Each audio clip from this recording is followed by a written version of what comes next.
Audio check. I think that's, you just put the speaker the other way. Audio check, 1, 2. Yeah, there's a little bit of a delay.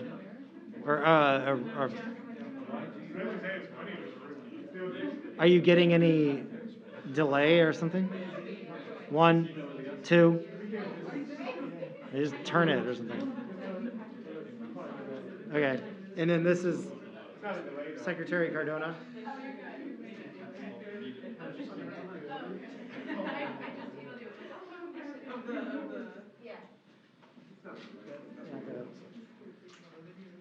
Audio check, 1, 2, 1, 2. Or like, it's the wrong word. I'm using the wrong word, but it's like a ring. That's just, Not a ring. yeah, that's also getting a little more.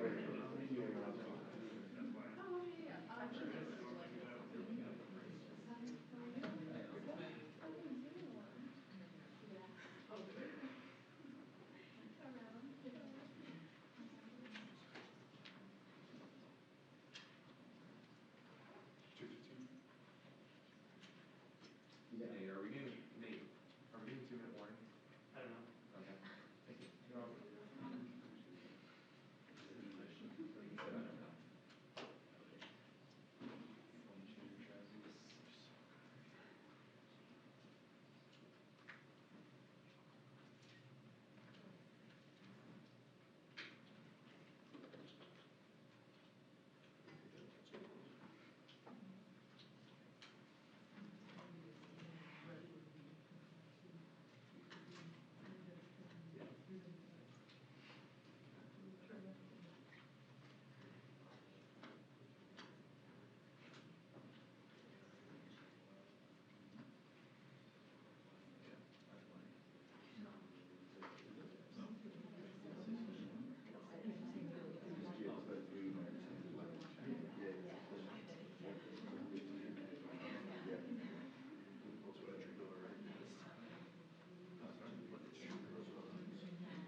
Hey, folks. Well, good afternoon. When America made 12 years of public education universal in the last century, we became, not figuratively, literally, the best educated public in the world, and better prepared than any other nation. And I would argue that it's one of the reasons why we were so successful and have been so successful. But as you've all observed, other nations have caught up. In the 21st century, in my view, I think the vast majority of the Americans, 12 years of universal education is not enough. And that we're going to be outcompeted by the rest of the world if we don't take action. But here's the deal. The cost of education beyond high school has gone up significantly. The total cost to attend a public four-year university has tripled, nearly tripled in 40 years. Tripled. Instead of properly funding public colleges, many states have cut back their support. We were just talking about that in the Oval. Many states have cut back support for their state universities, leaving students to pick up more of the tab. And for 50 years, Pell Grants had been a key way for the federal government to help lower-income families, particularly those earning less than $60,000 a year, to send their kids to college. Those Pell Grants used to cover 80% of the cost of going to a public four-year college. Today, Pell Grants cover roughly 32%. That's 1/3 of the cost as opposed to before. It matters. I remember walking up, my dad, like probably a lot of your folks, cared a lot about your education. My dad's greatest regret was that he never got to go to college. And my dad was a very well-read man, particularly history, but it was a great regret. And he always say, "Joey, you're going to be a college man." And I'd say, "Dad, but what does that matter? I mean, you can still get fired if you're a college man." He said, "Yeah, but they can never take it away from you. They can never take your education away." And I remember my senior year, I got into one of the little Ivies, and I got into a number of schools, and we're trying to get the money, even with financial assistance, to be able to go there. We had 4 kids, all of us wanting to go to school. And I remember going down after a baseball game. I went to a really good school up in Claymont, Delaware, on the Pennsylvania border, and drove down to Newark, Delaware, where my dad worked at an automobile agency. And I walked in, and I had my spikes, and because the reason I was going down, when your dad works in an automobile agency, the great advantage, you get a new car to go to the prom, or a good used car off the lot. You think I'm joking? I'm not joking. And so I went down to my 51 Plymouth with beach towels for seat covers, and I had my uniform on, my spikes off. I ran in, and the woman, whose name was Mary, who ran the place, I said, "Mary, where's Dad?" She said, "He's out in the lane going into the repair shop." Give him my word, true story. And my dad was a well-dressed, refined fella, and I walked out, and my dad was pacing back and forth between the big garage door going into the repair shop and the door going out of the showroom. And he looked up, he said, "Oh, Joey, honey, I'm so sorry. I'm so sorry." And I thought, God, something happened. This is before cell phones. So something happened to one of my brothers or my sister or my mom or something. I said, "What's the matter, Dad?" He said, "I went to see," the guy's name was Charlie Delcher, who was a vice president of the Farmers Bank, which was a state-owned bank that did a lot of the financing of people wanting to purchase a car. He said, "I went to Charlie and asked to borrow the money." He said, "He won't lend it to me." He said, "I'm so ashamed. I'm so damn ashamed." My dad would, my dad was like millions of parents all across the country. Want to help the kids to get to school, but there was just no way to be able to do it.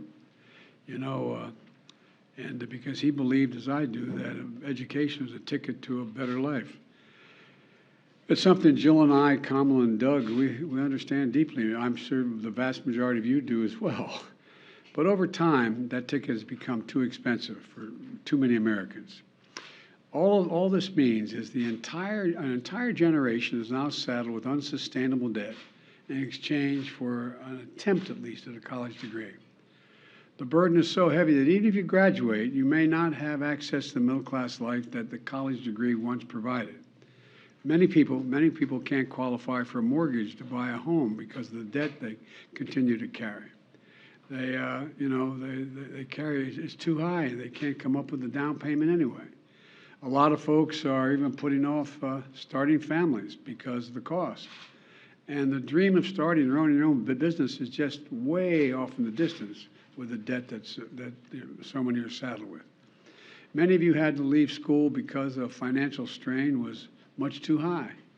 About a third of the borrowers have debt but no degree, and worst of both worlds, debt and no degree. The burden is especially heavy on Black and Hispanic borrowers, who on average have less family wealth to pay for it. They don't own their homes to borrow against to be able to pay for college. And the pandemic only made things worse. But we responded aggressively to the pandemic to minimize the economic impact of the harm of COVID imposed on individuals, families, and businesses. You all were there. It was recovery. Look, we increased unemployment benefits for workers who were laid off. We provided loans to small businesses so they could stay afloat and take care of their families and their employees. We provided assistance to people to put food on the table. Remember those long lines you guys would all film of cars, decent-looking cars, not jalopies, nice cars, just waiting for a box of food to be put in the trunk in the United States of America, waiting for over an hour to get food in a trunk? And we provided rent and mortgage assistance to keep people from being evicted and thrown out in the street. Our approach to help Americans who need it the most was necessary, and it was the right thing to do, and it helped people avoid financial crisis, which helped our whole country as a consequence of that. That didn't benefit them, it benefited the whole economy. Our approach is why America's economic recovery was faster and stronger than any other advanced nation in the world. Now it's time to address the burden of student debt in the same way. Working closely with the Secretary of Education, he's got the hard job, Secretary Cardona. Here's what my administration is going to do to provide more breathing room for people so they have less burdened by student debt. And quite frankly, to fix the system itself, which when we came in, we both acknowledged was broken in terms of, anyway. There are three key factors what we're going to do today. First, we've made incredible progress advancing America's economic recovery. We've wound down pandemic relief programs like the ones on unemployment insurance and small businesses. It's time we do the same thing for student loans. Student loan payments pause is going to end. It's going to end December 30. I'm extending to December 31st, 2022, and it's going to end at that time. It's time for the payments to resume. Second, my campaign for president, I made a commitment. That would provide student debt relief, and I'm honoring that commitment today. Using the authority Congress granted the Department of Education, we will forgive $10,000 in outstanding federal student loans. In addition, students who come from low-income families, which allowed them to qualify to receive a Pell Grant, will have their debt reduced $20,000. Both of these targeted actions are for families who need it the most. Working and middle-class people hit especially hard during the pandemic, making under $125,000 a year. If you make more than that, you don't qualify. No high-income individual or high-income household on top of the 5%, in the top 5% of incomes, by the way, will benefit from this action, period. In fact, about 90% of the eligible beneficiaries make under $75,000 a family. Here's what that means. If you make under $125,000, you get $10,000 knocked off your student debt. If you make under $125,000 a year and you received a Pell Grant, you'll get an additional $10,000 knocked off that total, for a total of $20,000 relief. 95% of the borrowers can benefit from these actions. That's 43 million people. Of the 43 million, Over 60% are Pell Grant recipients. That's 27 million people who will get $20,000 in debt relief. Nearly 45% can have their student debt fully canceled. That's 20 million people who can start getting on with their lives. All this means people can finally crawl out from under that mountain of debt, to get on top of their rent and their utilities, to finally think about buying a home or starting a family or starting a business. And by the way, when this happens, the whole economy is better off. In the coming weeks, the Department of Education will lay out in detail a short and simple form to apply for this relief, along with information when this application process opens. By resuming student loan payments at the same time as we provide targeted relief, we're taking an economically responsible course. As a consequence, about $50 billion a year will start coming back into the Treasury because of resumption of debt. Independent experts agree that these actions taken together will provide real benefits for families without meaningful effect on inflation. Let's be clear. I hear it all the time. How do we pay for it? We pay for it by what we've done. Last year, we cut the deficit by more than $350 billion. This year, we're on track to cut it by more than $1.7 trillion by the end of this fiscal year, the single largest deficit reduction in a single year in the history of America. And the Inflation Reduction Act is going to cut it by another $300 billion over the next decade because Medicare will be paying less for prescription drugs, and over $1 trillion if you add it out for the next 2 decades. The point is this: there is plenty of deficit reduction to pay for the programs, cumulative deficit reduction to pay for the programs many times over. I will never apologize for helping Americans, working Americans and middle class, especially not to the same folks who voted for a $2 trillion tax cut that mainly benefited the wealthiest Americans and the biggest corporations, that slowed the economy, didn't do a hell of a lot for economic growth, and wasn't paid for, and racked up this enormous deficit. Just as we've never apologized when the federal government forgave almost every single cent of over $700 billion in loans to hundreds of thousands of small businesses across America during the pandemic.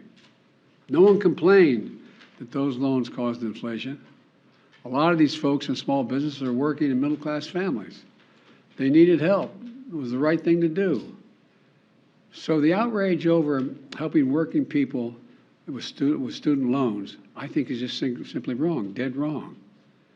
Third thing, we're fixing the student loan program system itself. We've talked about this at length. This is really important. We're proposing to make what's called an income-driven repayment plan simple and fair. And here's how. No one with an undergraduate loan today or in the future, whether for community college or a four-year college, will have to pay more than 5% of their discretionary income to repay their loan. That's income after you pay the necessities like housing, food, and the like. You currently pay 10%. We're cutting that in half to 5%. And after you pay your loan for 20 years, your obligation will be fulfilled if it hadn't already been fulfilled, meaning you won't have to pay any more, period. And borrowers whose original balance was less than $12,000, many of whom are community college students, will be done paying just after 10 years. These changes will save more than $1,000 a year on average for the borrower. It's a game changer. We're also fixing what's called, and this has been the bane of driving me crazy when I was out of office, the Public Service Loan Forgiveness Program. Now, this program forgives student loans to encourage those students who have those loans if they go and do public service. Think of the millions who are public school teachers, local police officers, workers at local charities, members of the military and the National Guard, and so many more. Think of the folks who work for federal, state, local, tribal governments, keeping essential services going, responding to natural disaster, all those firefighters and cops. The program is designed so that if you serve in one of these jobs, and we'll be able to list those, and you'll be able to accurately assess whether you do. And make your loan payments for 10 years, even if it's not consecutive years. Your remaining balance will be completely forgiven. It's a great idea, but the program's a mess. It's so inefficient and complicated, too many people just give up. Think if a service member defers their student loan payment while they're deployed. The system is so restrictive that their active duty service didn't count as public service, and the loan isn't forgiven as promised. It's outrageous. Well, the man to my left is going to fix it. The Department of Education has recently proposed changes that will make this program work better and over the long term, much better. And now the department issues emergency temporary changes to retroactively credit public service so it counts and loans are forgiven. Since I've been in office, more than 175,000 teachers, nurses, police officers have been able to get over $10 billion in loan forgiveness so far through this program. But this opportunity expires on October 31st, 2022. So my message to all servants, all public servants, all those who are the ones that are volunteering, is out with student debt to go. Here's what you want, if you're worried about how to do it, go to pslf.gov before October 31st to see if you qualify for public service student loan forgiveness. This is another game changer. And we're going to have people who are there to help get you, help direct you and work you through the process. And one more big change we're making to the system is we're holding colleges accountable for jacking up costs without delivering value to students.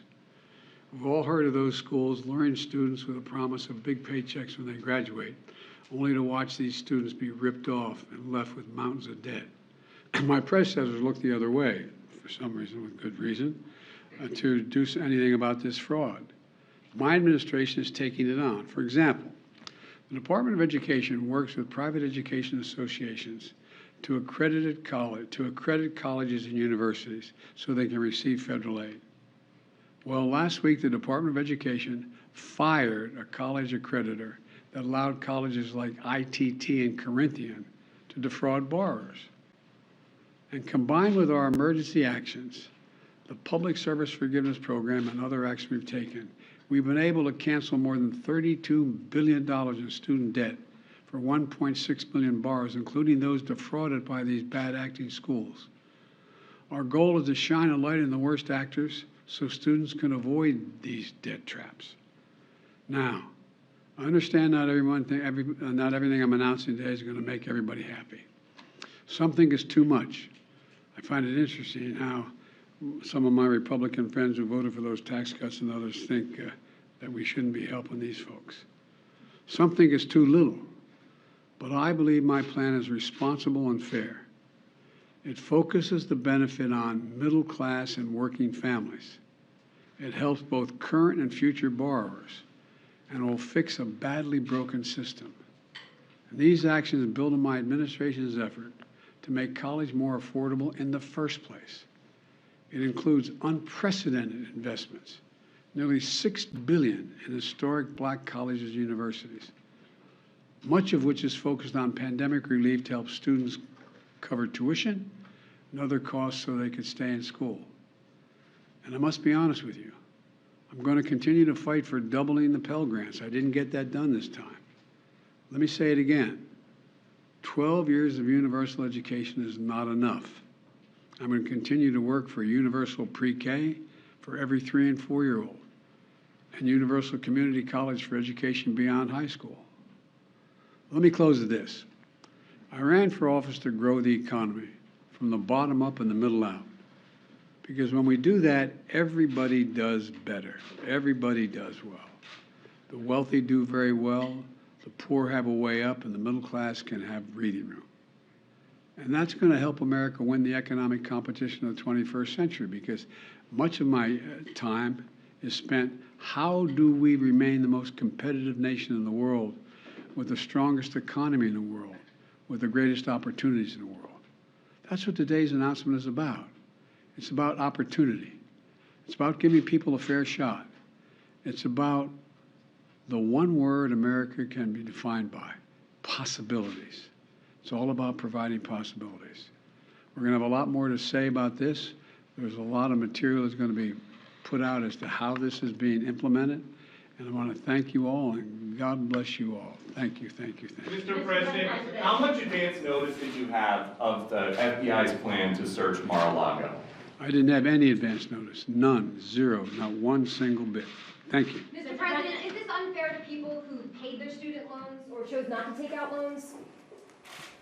Is it fair to people who, in fact, do not own multi-billion-dollar businesses? They see why these guys give them all a tax breaks? Is that fair? What do you think? What about people who paid their loans, though, struggled to pay their loans, and now others don't have to?